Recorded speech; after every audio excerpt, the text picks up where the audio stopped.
Hey everybody, what is going on? I hope you guys are all doing well, and welcome to another tutorial video. In this video, I'll be explaining to you guys how you can replace images in Canva, so let's get right into it.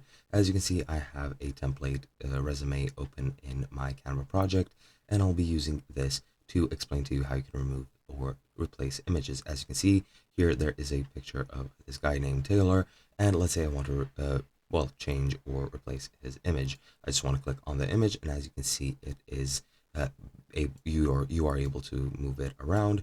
And if you want to replace it, first of course you need to delete this one. And if I delete it, as you can see, this here sort of image with a cloud is just a placeholder image for items or tools called frames. Now I can delete it completely, and as you can see, now it is gone. But if I go into elements in the left toolbar and go all the way down, you will see a frames tab, which you can easily use and select the frames that you want.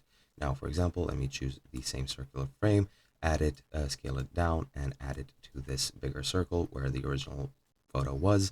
Now, you just need to upload an image which you want. You can just drag and drop it, or you can go to uploads and manually upload from upload files. And there, what you want to do is change the shape or size of the image to the size that you want. And once you do, all you have to do is click on the image, drag it over into the frame, hover over the frame, and as you can see, now it is within the frame and the original picture was replaced. Hope you guys enjoyed, and I'll be seeing you guys in another video.